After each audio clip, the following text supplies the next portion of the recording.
જય માતાજી મિત્રો, એક મારા નવા વિડીયોની અંદર તમારું સ્વાગત છે। તો મિત્રો ફાઇનલી આપણે આવી ગયા છે અમારા ખેતરની અંદર। તમે અમારા ખેતરની અંદર પાછળની ભાગની અંદર જોઈ રહ્યા છો। તો મિત્રો આ છે કલકત્તી તમાકુ જે વાવેલી હતી અને હવે વાઢી નાખી છે અને સુકાવા મૂકી દીધી છે। તમે જો મારી પાછળની ભાગની અંદર દેખાઈ રહી તમને આ જે સુકાવા મૂકી દીધી છે તમાકુ એકદમ તો આને અત્યારે હાલની અંદર આ ગણીએ તો આપણે જે 15 થી 20 દિવસ આ રીતે તમાકુ સુકાવામાં લાગે છે મિત્રો।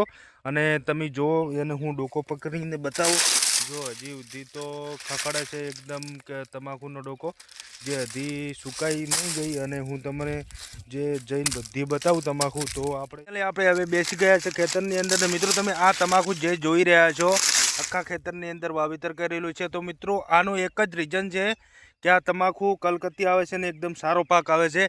હાલની અંદર તો બજાર માર્કેટ ખુલી ગઈ છે અને અમે આ વાઢવાની અંદર થોડાક પહાણ પડ્યા હતા એના કારણથી હજી સુધી તમાકુ સુકાય છે। આ તમાકુને લગભગ 5 મહિના ઉપર લગભગ થઈ ગયા છે। હું માહિતી આપી રહ્યો છું। જો આ રીતે હુકાવાની છે, આ રીતે દાંતરડું કાપી અને આ રીતે તમાકુ હુકાવા મૂકી દઈએ છીએ। અને પછી આની અંદર પછી આપણે શું કરવાનું, જે દાંતરડું આવે એનાથી ખંચરવાનું અને પછી ઢગો કરવાનો અને કોથળા ભરવાના, માર્કેટની અંદર જવા જવાની। તો મિત્રો તમે જુઓ જે પાછળની ભાગની અંદર જે તમાકુ હતી એની અંદર પણ વાવી દીધી છે બાજરી। તો એ ઢગો બતાવું હું તમને કે કઈ રીતે ઢગાની અંદર કૂટી કૂટીને શું કર્યું છે બધું બતાવું। તો મિત્રો ફાઇનલી આપણા ખળાની અંદર આવી ગયા। જે તમાકુનો ઢગો તમને દેખાઈ રહ્યો છે આ કમ્પ્લીટ 2 થી 3 ઓળિયાનો ઢગો છે ને એકદમ મસ્ત મજાનો જો ઢગો તમને બતાવું છું। અને એના રાડિયા જે આપણે એ પણ વેચાતા ભાવે જાય છે। જો એ આ બાજુ પડ્યા છે, પછી પેલી સાઈડ પડ્યા છે, ઘણા બધા એવા રાડિયા પડ્યા છે। તો મિત્રો આનું જો તમાકુના ઢગાના જે રાડિયા છે એનો ભાવ પણ સારો આવે છે। જો મણ ઉપર 300-400 રૂપિયા હોય છે। અને તમાકાની તો વાત જ ના થાય, સોનું પાક્યું એવી તમાકુ છે। તમે જુઓ ઢગો એકદમ મસ્ત બનાવી દીધો છે। તો મિત્રો હાલની અંદર માર્કેટ ખુલી ગઈ છે અને ખેડૂતોને ભાવ નહીં મળી રહ્યા। તમે હમણાં હોબાળા જોયા છે ઘણી જગ્યાએ થઈ રહ્યા છે, જો તો આના લીધે થઈ રહ્યા છે। તો મિત્રો માર્કેટની અંદર સારામાં સારા ભાવ પડે તો મિત્રો તમારું શું કહેવું છે કે 4000-5000 ભાવ હોવો જોઈએ। તો આટલી મહેનતથી ખેડૂત તમાકુ પકવે છે તો હોવો જ જોઈએ, કેમ ના હોવો જોઈએ।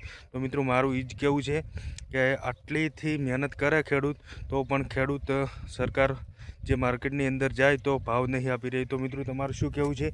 આ રીતે જો આખી તમાકુ છે અમારી, જો ગાઈસ।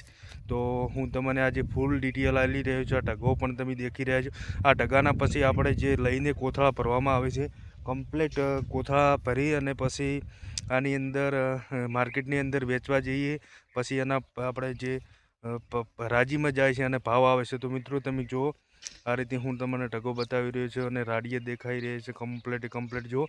અને હજી પણ બાકી છે અમારે તમાકુ ઘણી બધી। તો આ રીતે અમે તમાકાની ખેતી કરી રહ્યા છીએ ગાઈસ। તો તમે પણ તો આજનો વિડીયો આપણો આટલો। તો અમારો તમાકુનો વિડીયો આખો ફૂલ માહિતીનો વિડીયો સારો લાગ્યો તો લાઈક અને શેર કરી નાખજો।